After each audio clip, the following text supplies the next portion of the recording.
The first week in our new home should have been one of the happiest weeks of my life. Instead, it became the week I realized I had married a man I didn't fully know. For the first few days, everything seemed normal.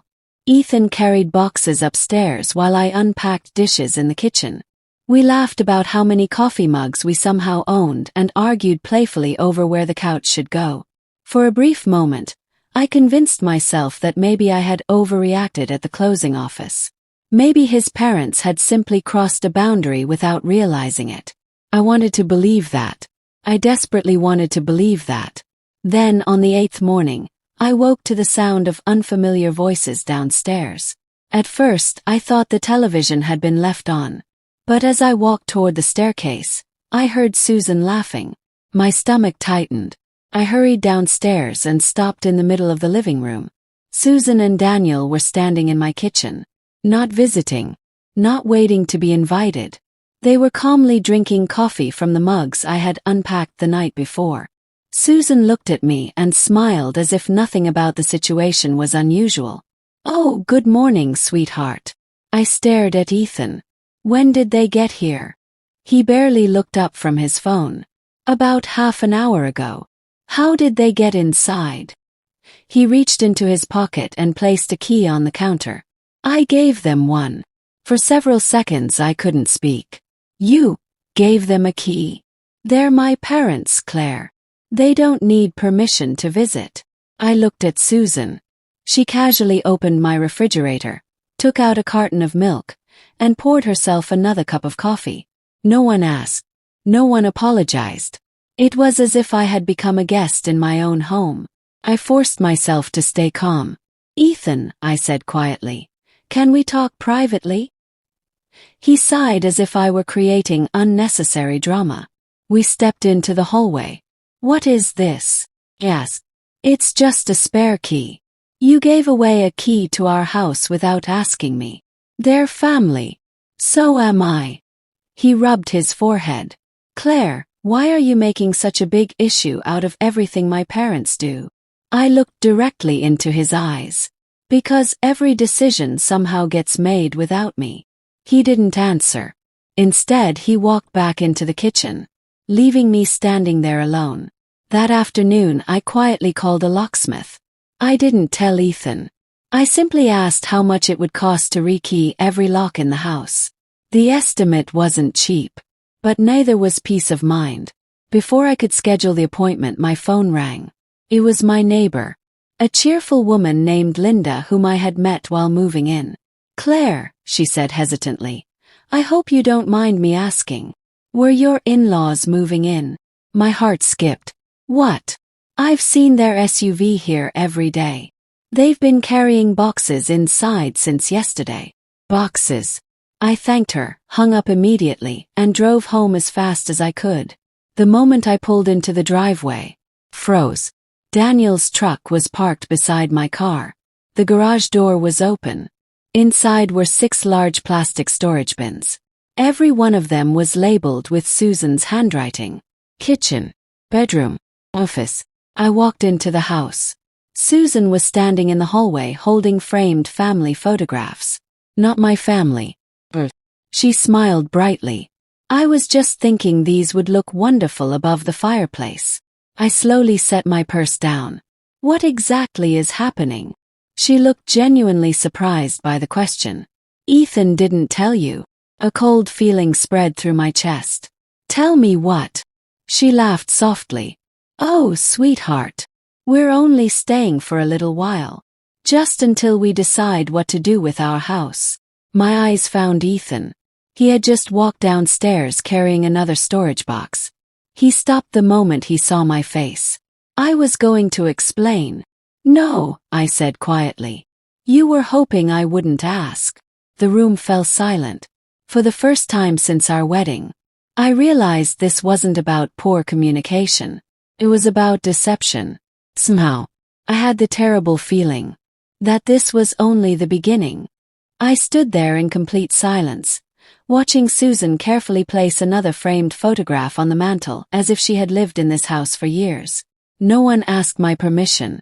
No one even looked embarrassed. It was as though my opinion had already been erased. I slowly turned toward Ethan. Can we talk?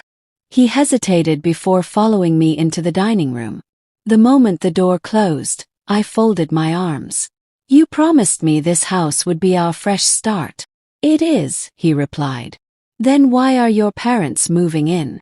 They're not moving in. I pointed toward the garage. They brought half their furniture. They're just storing a few things. A few things. I repeated. Ethan, there are boxes labeled master bedroom. He looked away. They're selling their house.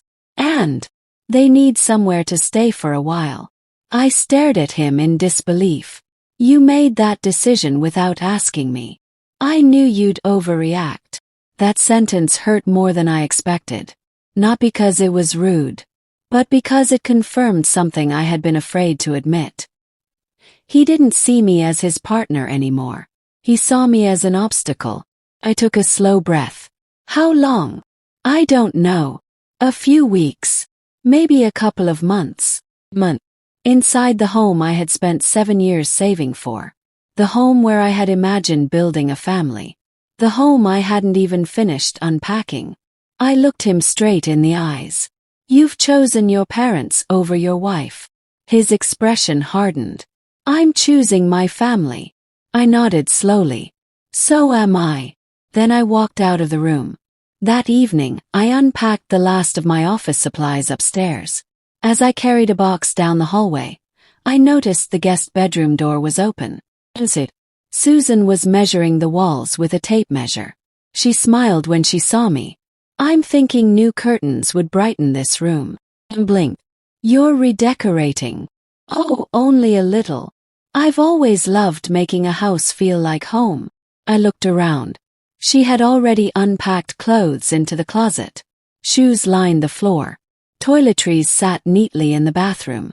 This wasn't temporary. This was permanent planning disguised as a short visit. That night I barely slept. Around 2 in the morning I went downstairs for a glass of water. As I walked past Ethan's home office, I noticed light spilling through the cracked door. Voices, quiet voices. I stopped without making a sound. She'll adjust, Susan whispered. If she doesn't, Daniel replied calmly. The house is still in Ethan's name. My heartbeat stopped. Susan lowered her voice even further. Once we're officially living here long enough, she won't be able to force us out.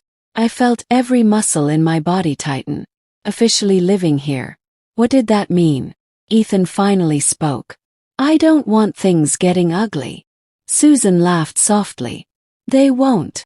Claire always avoids conflict. That's exactly why this will work. My hands began to shake. They weren't discussing possibilities. They were discussing a plan. A plan they believed was already succeeding. I quietly stepped away before anyone noticed me. Back upstairs, I locked myself inside the bathroom and stared at my reflection. For the first time since buying the house, felt unsafe. Not because anyone had threatened me, but because I suddenly realized I was living with people who had been making decisions about my future without my knowledge. The next morning I called in sick to work. Not because I was ill. 'Cause I needed answers. While everyone else was out shopping for groceries, I searched through every closing document again. Every page. Every signature. Every disclosure. I wasn't even sure what I was looking for. Only that something felt wrong. Then I remembered Karen's words from closing day. Read the ownership documents carefully. I opened the title paperwork one more time. This time, I noticed something I hadn't fully appreciated before. A detail so small that almost anyone would overlook it. I read the sentence again. Then again. A slow smile appeared on my face for the first time in days. Maybe, just maybe, I wasn't as trapped as they believed. I quietly placed the documents back into the folder before anyone returned home. From downstairs, I heard Susan's cheerful voice. We're back. I took one last look at the paperwork. They thought they had all the power. They had no idea. The most important document in the entire house had just become my greatest advantage. For the next 2 days, I acted exactly the way they expected me to. Quiet, polite, cooperative. If Susan asked me to move a box, I moved it. If Daniel criticized where I had placed the dining table, I simply smiled and said I would think about it. If Ethan noticed how unusually calm I had become, he never mentioned it. The truth was, I had learned something during my years managing construction projects. People become careless the moment they believe they've already won. And Ethan's family had never looked more confident. By Friday afternoon, Susan had practically taken over the kitchen. She replaced my spice rack with hers. She moved my cookware into different cabinets. She even changed the family calendar hanging beside the refrigerator. When I opened it one morning, I noticed several dates written in Susan's handwriting. Doctor appointment, bridge club, family dinner. Not once had she asked whether I agreed. It was subtle, but every little change carried the same message. This isn't your home anymore. That evening, I came downstairs carrying a box of books from my office. I stopped halfway down the stairs. Daniel was giving directions to 2 delivery men. That cabinet goes against this wall. The recliner stays near the fireplace. I frowned. What cabinet? Daniel looked surprised to see me. Oh, our furniture. I looked toward the front door. A moving truck was parked outside. 2 men were carrying furniture into my living room. My living room. I turned to Ethan. Did you order this? He rubbed the back of his neck. My parents sold their house yesterday. They needed somewhere to put everything. I couldn't believe what I was hearing. You moved them in. Without asking me. They're only things, Claire. No, I said quietly. They're boundaries. Susan walked over holding a decorative pillow. Sweetheart, she laughed. You're making this sound so dramatic. It's just furniture. I looked around the room. My furniture was being pushed into the garage. Their furniture was replacing it. It wasn't just furniture. It was a takeover. I didn't argue. I simply picked up my phone. What are you doing? Ethan asked. Taking pictures. Why? So I remember exactly how this started. For the first time all week, nobody smiled. That night, after everyone had gone to bed, I sat alone on the back porch. The neighborhood was quiet. The porch I had dreamed about for years no longer felt like mine. As I stared across the backyard, my phone vibrated. It was an email. The sender's name immediately caught my attention. Karen Whitmore, the closing attorney. The subject line read, "Follow-up regarding your closing documents." My heart began to race. I opened it immediately. Claire, I hope you're settling into your new home. During our closing, I noticed you were the only buyer who carefully reviewed the ownership documents. That attention to detail is rare. If you ever have questions regarding the title structure or your ownership rights, don't hesitate to reach out. It was a simple email, probably routine. But it felt like fate. I read it 3 times. Then I closed my laptop. The next morning I left the house before anyone woke up. I didn't tell Ethan where I was going. 40 minutes later, I walked into Karen's office. She smiled warmly. I wasn't expecting to see you again so soon. I need your help, I admitted. Her expression immediately became serious. What happened? For nearly an hour I told her everything. The spare key, the moving boxes, the furniture, the conversations I had overheard, the pressure, the manipulation. When I finished, Karen remained silent for several seconds. Finally, she folded her hands. Claire, I think your instincts were right. Chill ran through me. What do you mean? She opened a copy of my closing file. The title to this house is legally structured in a way your husband may not fully understand. I leaned forward. What does that mean? Karen looked directly into my eyes. It means that if anyone believes they can simply push you out of this property. I paused. They're about to discover they made a very expensive mistake. I felt my heartbeat quicken. For the first time since this nightmare began, I wasn't hearing bad news. I was hearing hope. Karen reached into her desk drawer and placed a folder in front of me. Before you do anything else, I want you to read this. I looked down at the folder, then back at her. What is it? She gave me a small, confident smile. It's the document that could change everything. Karen slid the folder across her desk but didn't let go of it immediately. Before you open this, she said calmly, I need to ask you one question. I nodded. When you purchased the house, where did the down payment come from? My savings, I answered without hesitation. Every dollar? Yes. She wrote something on a legal pad. And the mortgage? We both signed for it. She nodded again. That's exactly what I remembered. Finally, she released the folder. Inside were copies of the closing documents, wire transfer records, and title paperwork. Karen pointed to a highlighted section. Most people only look at whose names are on the title. But experienced attorneys also look at who financed the purchase, how ownership was structured, and what agreements exist between the buyers. I listened carefully. She tapped another page. Claire, because nearly the entire down payment came from your separate savings before the marriage, and because of the way your ownership agreement was written, no one, not even your in-laws, can simply establish ownership by moving into the house. I felt my shoulders relax for the first time in weeks. So, they can't take it? They can certainly make your life miserable. But legally owning it? No. Then Karen leaned forward. However, that single word made my stomach tighten again. If Ethan starts signing documents without your knowledge, or if you're pressured into agreements while emotionally exhausted, things could become much more complicated. So what should I do? Karen didn't answer immediately. Instead, she handed me a business card. I want you to document everything. Every conversation. Every text message. Every financial decision. Every time someone enters your home without permission. I looked at the card. It belonged to a forensic property attorney. Hopefully you'll never need him, Karen said. But if you do, you'll be grateful you prepared early. When I returned home that afternoon, something immediately felt different. The driveway was full. 3 unfamiliar cars sat outside. Laughter echoed through the open front door. As soon as I stepped inside, I froze. The living room was filled with Ethan's relatives. His cousins, his aunt, his uncle, even people I had only met once at our wedding. Susan spotted me first. There she is, she announced cheerfully. Our beautiful homeowner.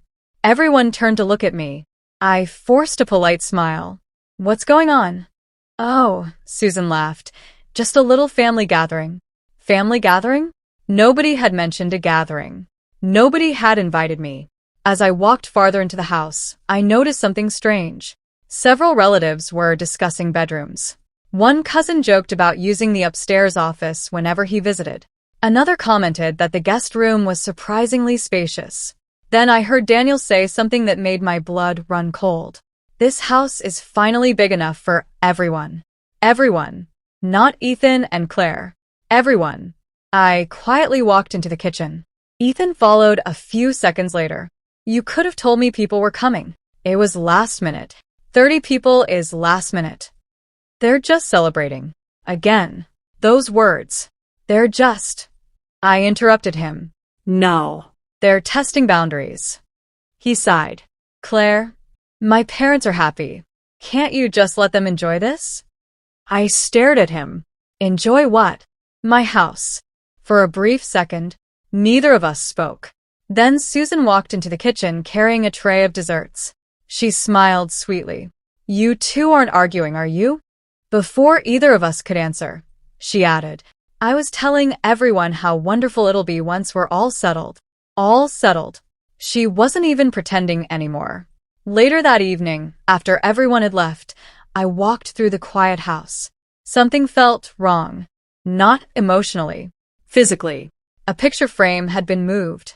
My office drawer was slightly open. The filing cabinet wasn't fully closed. I stopped. I always closed it completely. Someone had been inside. I opened the drawer. Nothing appeared missing. But one folder had been placed back upside down. It was the folder containing our mortgage papers. A chill ran through my body. Someone had searched through my documents. Very carefully. Very quietly. And they had assumed I would never notice. I didn't say a word. Instead, I took out my phone. I photographed everything. Every drawer. Every cabinet. Every document. Then I opened the notebook Karen had told me to keep. At the top of the first page, I wrote, Evidence Log, Day 1. As I finished writing, I heard footsteps in the hallway. The bedroom door slowly opened. Ethan stood there. He looked nervous. Almost guilty. Claire, we need to talk. The tone of his voice was different. Not confident. Not defensive. Afraid. And I had a feeling whatever he was about to tell me would prove this was never really his parents' plan alone. Ethan stood quietly in the bedroom doorway, his hand still resting on the doorknob. For the first time in weeks, he didn't look confident. He looked terrified. Claire, he said softly, please don't get angry until you've heard everything. I closed my notebook and looked at him without saying a word. He took a slow breath before sitting on the edge of the bed. I made a mistake. I almost laughed. A mistake. You let your parents move into our home. You gave them keys without asking me. You let them replace our furniture. And someone has been going through my private documents. I folded my arms. Which one of those was the mistake? He lowered his head. All of it. Silence filled the room. Finally he looked up. My parents are in serious financial trouble. My expression didn't change. What kind of trouble? He rubbed his face with both hands. The kind they've been hiding for almost 2 years. I didn't interrupt him. My dad invested almost everything he had into a commercial real estate project with one of his friends. The project collapsed. They lost nearly all of their retirement savings. I stared at him. So they lost money.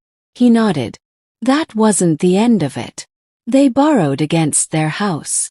They refinanced it twice. They took out personal loans. They even borrowed money from relatives. A cold feeling settled in my stomach. How much debt? His answer came almost in a whisper. Almost $780,000. For a moment I couldn't process the number. Nearly $800,000. Why didn't you tell me? I was ashamed. No. I shook my head. You were hiding it. He couldn't argue. 'Cause it was true. He looked down at the floor. My parents believed if they could move into this house. He stopped talking. If they could move into this house. What? They thought creditors would leave them alone long enough to figure something out. I stared at him in disbelief. So this house wasn't just somewhere to stay. It was part of a financial plan. He closed his eyes. Yes, everything suddenly made sense. The excitement, the pressure, the legal agreement, the furniture, the relatives. None of it had been random. This house had been their escape plan from the very beginning. But deep inside, I had the feeling Ethan still wasn't telling me everything. Because people don't destroy a marriage just to save a house. There had to be something bigger. I looked him straight in the eyes. What else are you hiding? His face turned pale. He didn't answer immediately. Instead he reached into his pocket and placed a folded envelope on the bed between us. The return address belonged to a law firm. I slowly picked it up. When I unfolded the first page, my heart stopped. It wasn't addressed to Ethan. It was addressed me. My hands trembled as I unfolded the letter. The law firm's logo was printed neatly across the top of the page. Beneath it, in bold letters, were the words, Notice of intent to pursue asset discovery. I frowned. I don't understand. Ethan couldn't look at me. Keep reading. My eyes scanned the page. It explained that creditors representing multiple lenders were preparing to investigate every significant asset connected to Daniel Carter's financial dealings. The letter wasn't accusing me of any wrongdoing, but my name appeared because investigators believed certain assets might have been transferred or concealed through close family relationships. I looked up sharply. Why is my name on this? Ethan swallowed hard. My parents listed this address on several financial documents. The room seemed to spin. They used our address. He nodded. They said it was only temporary. Temporary, I repeated. They used my home, the home I paid for, as part of their financial paperwork. I didn't know they actually filed it. I stared at him. You expect me to believe that? He buried his face in his hands. I was trying to protect everyone. No, I said quietly. You were trying to protect them. For the first time since our marriage, Ethan didn't argue. 'Cause he knew I was right. That evening, after Ethan went downstairs, I called Karen. She answered on the second ring. Claire, I need to see you tomorrow. Her voice immediately became serious. Did something happen? Something much worse than I expected. The next morning, I arrived at her office carrying every document I could find. Karen carefully read the notice from beginning to end. When she finished, she leaned back in her chair. This changes everything. My heart sank. In a bad way. Not necessarily. She placed the letter beside the title documents. Claire, creditors can investigate assets. They can ask questions. They can request records. But that doesn't automatically mean they can take property that legally belongs to you. I let out a slow breath. So the house is safe. I pause. If. That word again. If you act quickly. She stood up and walked to a filing cabinet. Pulling out a thick folder, she placed it on the desk. I want to verify every document connected to this property. The mortgage. The title. The wire transfers. The insurance. Everything. As she organized the paperwork, something caught her attention. She stopped turning pages. Her eyes narrowed. That's strange. What? She slid one document toward me. Do you recognize this signature? I looked down. It was supposed to be Ethan's, but something about it looked different. The handwriting was shaky, uneven, almost rushed. I've seen his signature hundreds of times, I whispered. This doesn't look right. Karen compared it with another document, then another. Finally, she looked at me. I can't say anything for certain, but these signatures are inconsistent. A chill ran down my spine. What are you saying? I'm saying. She chose her words carefully. Someone may have signed documents that deserve much closer examination. Felt my pulse quicken. If those signatures weren't genuine, then this wasn't just family manipulation anymore. It could become something far more serious. Karen closed the folder. I think it's time we stop reacting to what they're doing. I looked at her. And start doing what? A calm smile crossed her face. We start asking questions they never expected. That exact moment my phone vibrated. The screen lit up with a message from Susan. Claire, we're having family dinner tonight. There's something important we all need to discuss. I stared at the message. For some reason, I had a feeling they believed they were about to win. They had no idea. I was walking into that dinner with information that could destroy every lie they'd built. That evening, I pulled into the driveway 10 minutes earlier than usual. Every light in the house was on. Through the front window, I could see Susan setting the dining table with our best dishes, the ones my mother had given us as a wedding gift. She had never asked if she could use them. She simply assumed she could. I took one deep breath before walking inside. The moment I opened the front door, every conversation stopped. Susan smiled so brightly it almost looked rehearsed. There she is. We were waiting for you. I forced a polite smile. I'm sorry I'm late. You aren't, Daniel replied, checking his watch. We just wanted everyone here before we talked. Everyone. I looked around the room. Besides Ethan and his parents, his older sister Melissa was sitting at the table. His uncle Robert was there too. I hadn't been told this was a family meeting. I had been invited into an audience. As we sat down, Susan placed a bowl of mashed potatoes in front of me. Claire, she said sweetly, we've all been talking. I looked at Ethan. He kept staring at his plate. About what? Asked. Daniel folded his hands together. The future. Something about his tone made me uneasy. He spoke like a businessman presenting a proposal. This house is large. Much larger than two people need. Susan nodded enthusiastically. And families should stay together. I remained silent. Melissa smiled. Mom had a wonderful idea. Waited. Susan leaned forward. We think everyone would benefit if this became the official Carter family home. For a moment, I honestly thought I had misunderstood. I'm sorry. Daniel smiled confidently. You and Ethan are young. You'll always have opportunities. This home can become the place where the entire family gathers. Susan quickly added. We're even thinking about adding another bedroom next year. I stared at them. Another bedroom. For future grandchildren, she said happily. And of course we'll all help make decisions. I slowly put my fork down. Who is we? Susan laughed. All of us. No, I said calmly. There is no all of us. This is my home. The room instantly became quiet.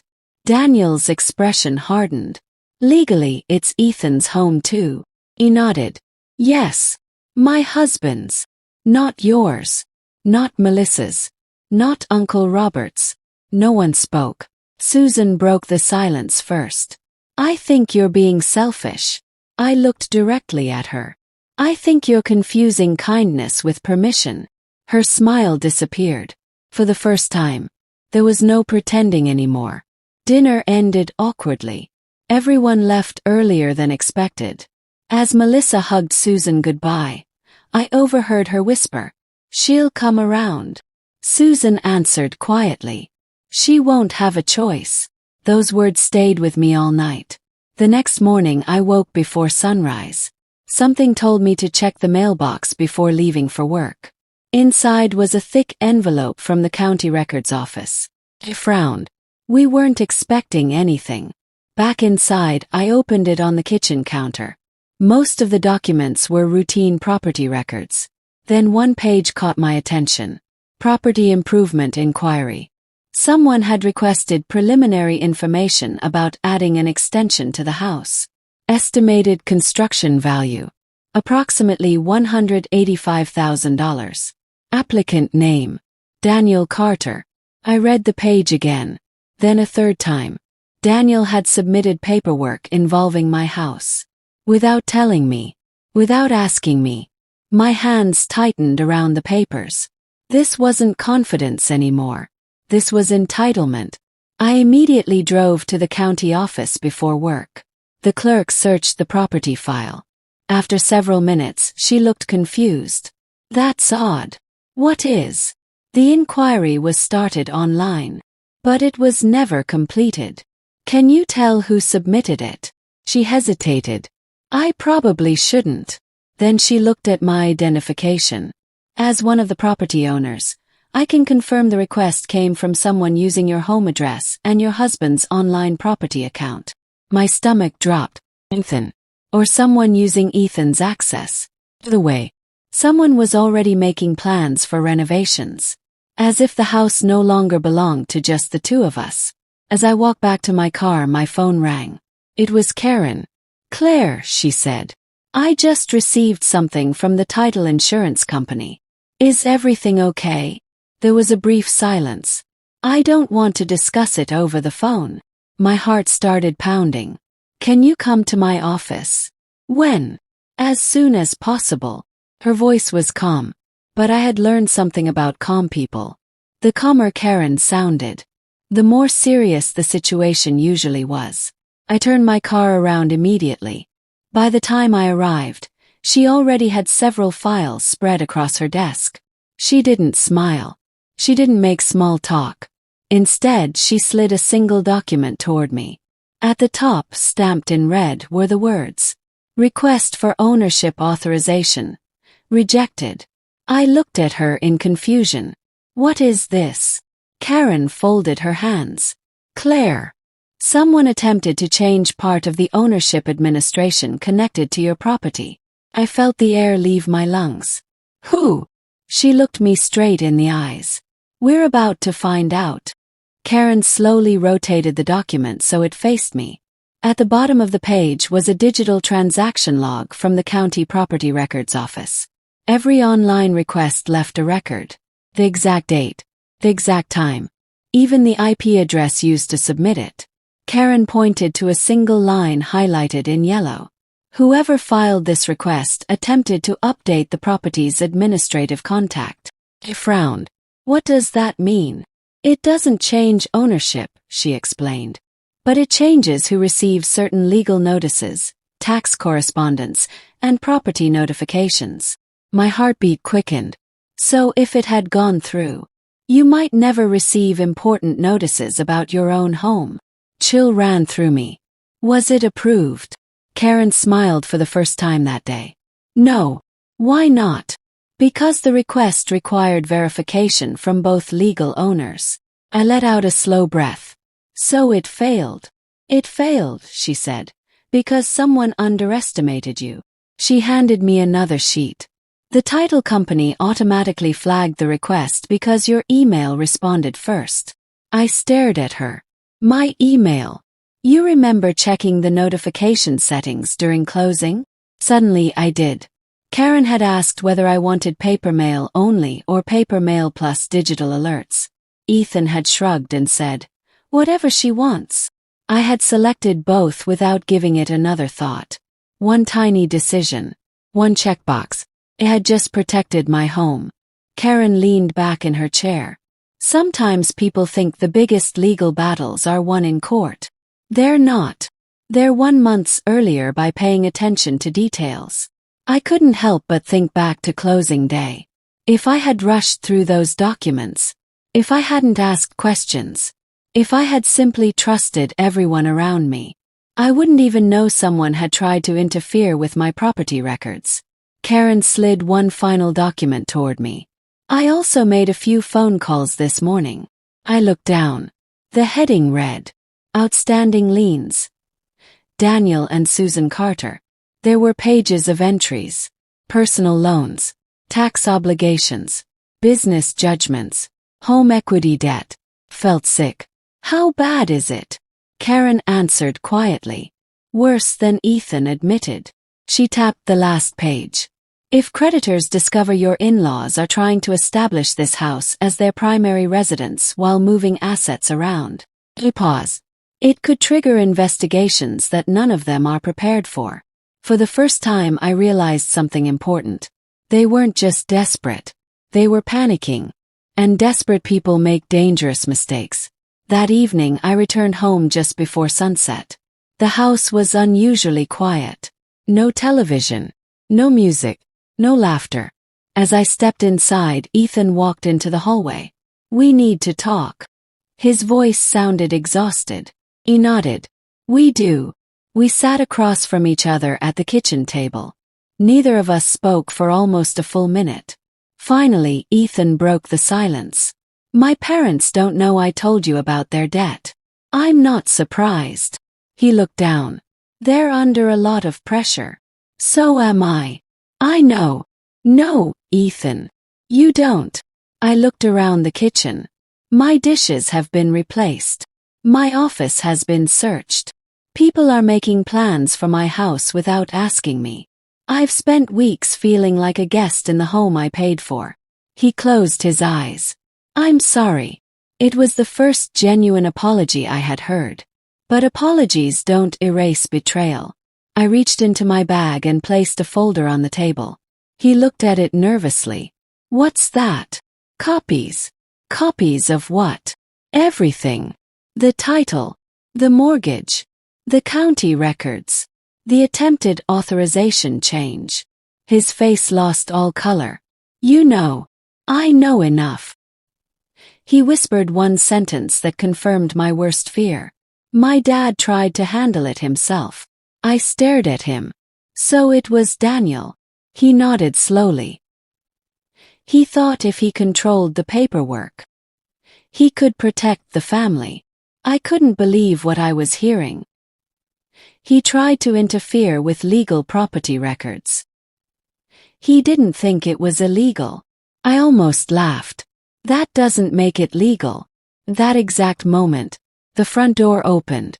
Daniel and Susan walked inside carrying shopping bags. They stopped the instant they saw the documents spread across the table. No one moved. No one smiled. Susan looked from the papers to my face, then to Ethan. A look of panic flashed across her eyes. She knew. She knew I had discovered something. And for the first time since this nightmare began, the people who thought they controlled everything looked afraid. The silence inside the kitchen felt heavier than the walls around us. Daniel was the first to recover. He set the grocery bags on the counter and forced a smile. "What's going on?" I didn't answer. Instead, I slowly turned the folder around so everyone at the table could see the documents. On top was the county record showing the rejected ownership authorization request. Beneath it were copies of the title documents, then the debt records, then the legal notice from Karen. Susan's smile disappeared. Daniel's jaw tightened. Ethan remained frozen in his chair. I folded my hands calmly. "I think it's time we stopped pretending." Nobody spoke. I looked directly at Daniel. "Would you like to explain why someone using Ethan's property account attempted to change the administrative records for my house?" Daniel didn't even blink. "It was just paperwork." "No," I replied. "It wasn't. It was an attempt to control information connected to this property." Susan stepped forward. "Claire, you're making this sound much worse than it is." I looked at her. "Really? You moved into my house without permission. You replaced my furniture. You searched through my personal files. You used my address on financial documents. And now someone has been trying to alter property records." Pause. "So tell me, exactly which part am I exaggerating?" The room became painfully quiet. For the first time, no one had an excuse. Daniel finally sighed. "We were only trying to protect the family." I couldn't help smiling. "The family? You mean yourselves?" His expression hardened. "You don't understand what we're facing." "I understand perfectly. You borrowed money you couldn't repay. You lost your home. And instead of taking responsibility, you decided my home would solve your problems." Susan's eyes filled with tears. "We had nowhere else to go." I looked at her gently. "I would have helped you." Those words caught everyone off guard. "I would have welcomed you into this house. If you had simply asked." Susan looked down. "But you didn't ask. You planned. You manipulated. You lied. And you expected me to thank you for it." Ethan buried his face in his hands. "I'm so sorry, Claire." I turned toward him. "No. This isn't the moment for apologies. This is the moment for honesty." I pushed one final document across the table. Karen had prepared it that afternoon. "What is this?" Ethan asked. "A formal notice." He picked it up. As he read the first page, his face turned white. His mother leaned over his shoulder. Daniel grabbed the second page. Neither of them spoke. Finally, Daniel looked at me. "You hired a lawyer." "I did," Susan whispered. "You wouldn't actually force us out." I held her gaze. "I never wanted this. But you left me no choice." Daniel slammed the papers onto the table. "You can't do this." I answered quietly. "I already have." That exact moment, there was a knock at the front door. 3 firm knocks. Everyone turned. Ethan slowly stood. When he opened the door, 2 professionally dressed individuals stood on the porch. One carried a leather briefcase. The other held several sealed envelopes. The older gentleman spoke politely. "Good evening. My name is Michael Harris. I'm here on behalf of the property owner's legal counsel." He looked past Ethan, directly at Daniel and Susan. "I have documents that require immediate delivery." The color drained from Susan's face. Daniel whispered, "What have you done?" I stood up calmly. "For the first time since we bought this house, I protected it." The man in the dark gray suit stepped inside just far enough to confirm everyone's identity. "Mr. Daniel Carter." Daniel swallowed. "Yes, Mrs. Susan Carter." Neither of them answered. The second man quietly handed each of them a sealed envelope. Finally, he turned toward Ethan. "And Mr. Ethan Carter." Ethan hesitated before accepting his envelope. The room was so silent that I could hear the clock ticking above the stove. The attorney adjusted his glasses. "I strongly recommend each of you read the documents carefully before making any further decisions regarding this property." With that, both men nodded politely and walked back to their car. The front door closed. No one moved. Daniel tore open his envelope first. As he read the first page, the confidence that had carried him for weeks disappeared completely. "What is this?" he whispered. Susan grabbed her own papers. Her hands began shaking. "No, this can't be right." Ethan opened his envelope last. His eyes moved across the page, and then he looked at me with complete disbelief. "You filed for a protective property order?" He nodded. "I did." He stared at me. "You actually think my parents would steal your house?" I looked him straight in the eyes. "I don't have to think. I've been living it." Daniel slammed his fist onto the dining table. "This is outrageous. You've turned family into a courtroom." I remained calm. "No, you turned family into a business transaction." I simply responded. Karen had warned me that people rarely admit manipulation when it fails. Does it? They become angry that it no longer works. Susan suddenly burst into tears. "We're your family, Claire." I answered quietly. "Family doesn't secretly change property paperwork. Family doesn't search through private files. Family doesn't make plans for someone else's home." Her crying stopped, because she knew I was telling the truth. Daniel took a deep breath. "Fine. What exactly do you want?" For weeks I had imagined that question. Now that it had finally been asked, the answer was surprisingly simple. "I want my home back." He frowned. "It is your home." "No. It hasn't felt like my home since the day you walked in carrying your boxes." I pointed toward the hallway. "I want every room exactly the way it was. I want every key returned.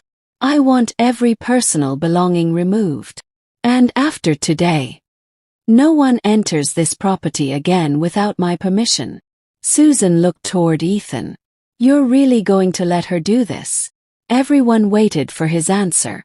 For nearly 30 seconds, he didn't speak. Finally, he looked at his parents. "I think," his voice cracked, "I think we went too far."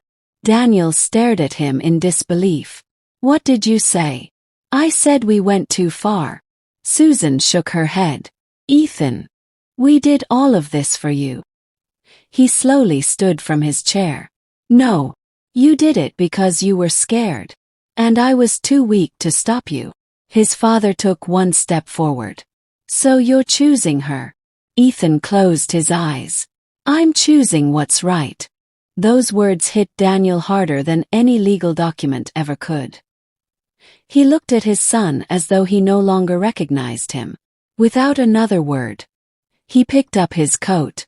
Susan quietly followed him. Before leaving, she stopped beside me. "I hope one day you understand why we did this." I met her eyes. "I already do. You were afraid of losing everything." She nodded. "But fear doesn't give anyone the right to take someone else's future." A tear rolled down her cheek. For the first time, she had no argument, only regret. Daniel opened the front door. Neither of them looked back. The door closed behind them. The house became completely silent. I stood in the middle of the living room, looking at the furniture that no longer felt familiar. Ethan remained standing several feet away. "I don't expect you to forgive me," he said quietly. I looked around the room. Forgiveness wasn't the question anymore. Trust was. And once trust is broken, sometimes there's no way to rebuild it. I took a slow breath. "We'll talk tomorrow. But tonight, I need this house to feel like mine again." Ethan nodded. Without saying another word, he quietly walked upstairs. For the first time in weeks, the house finally felt peaceful. The next morning I woke before sunrise. For the first time in nearly a month, The house was completely silent. No cabinets opening downstairs. No television blaring in the living room. No whispered conversations that stopped the moment I walked into the room. Just silence. I carried a cup of coffee onto the back porch and watched the first rays of sunlight spread across the backyard. This was exactly how I had imagined my dream home. Peaceful. But as beautiful as the morning was, one painful truth remained. The greatest damage hadn't been done to the house. It had been done to my marriage. 3 days later, Ethan asked if we could meet at a small cafe near my office. He looked exhausted. The dark circles under his eyes told me he hadn't been sleeping either. As soon as we sat down, he spoke. I moved into a hotel. He nodded. I know. I've also helped my parents rent a small apartment. Again I nodded. I'm glad they're safe. He looked surprised. You still care about them. I never wanted them homeless. I just refused to let them take my home. For a long moment, neither of us spoke. Finally, Ethan reached into his jacket and placed a small silver key on the table. It was the spare key to the house. I changed, he said quietly.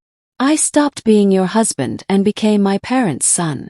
I thought I could make everyone happy. In the end, I hurt the one person who had always stood beside me. His voice broke. I don't deserve another chance. I looked at the key. Then at the man sitting across from me. The man I had once imagined growing old with. I loved you, Ethan. I know. But love without trust becomes something else. He slowly nodded. I understand. A week later we officially separated. There were no screaming matches. No revenge. No public drama. Just two people walking away from a marriage that had been quietly destroyed by lies and broken boundaries. 6 months later, the house finally felt like home again. The walls had been repainted. The furniture was back where I wanted it. The guest room had become the home office I had always dreamed about. Every corner reflected my choices, not someone else's. One Saturday afternoon, my neighbor Linda walked over while I was planting flowers near the front porch. She smiled. It finally looks like someone loves this place. Smiled back. I finally do. She laughed. I haven't seen your in-laws in months. You won't. That chapter of my life had finally closed. Almost a year after everything happened, I received a handwritten letter. The return address belonged to Susan. For several minutes, I debated whether to open it. Finally I did. Inside was a single page. Blair, I spent months blaming you for everything that happened. Then I realized the truth. You didn't take our family apart. Our own choices did that. I'm sorry for every boundary we crossed and every lie we justified. I hope one day you find the happiness we tried to take from you. Susan. I folded the letter carefully. For the first time, I believed she meant every word. Forgiveness didn't erase the past, but it allowed me to stop carrying it. Today I'm 31 years old. I still live in the same house. Every morning, I drink coffee on the same porch where I once questioned whether I'd lose everything I'd worked for. I gained something far more valuable. The confidence to protect my peace. Because I learned that a dream home isn't defined by expensive walls or beautiful kitchens. It's defined by the people you allow inside. Some people carry love through the front door. Others carry entitlement. Learning the difference changed my life forever. So if there's one lesson my story taught me, it's this. Never confuse kindness with permission. Helping family is an act of love. But sacrificing your dignity to keep everyone else comfortable is not. Sometimes the strongest thing you can do. Close the door. Thank you so much for listening to my story. Now I'd love to hear from you. If you were in my position, would you have given your in-laws another chance, or would you have made the same decision I did? Let me know your thoughts in the comments. And if you enjoy emotional stories with unexpected twists and satisfying endings, there are 2 more stories waiting for you on the screen right now. Thank you for watching, and I'll see you in the next story.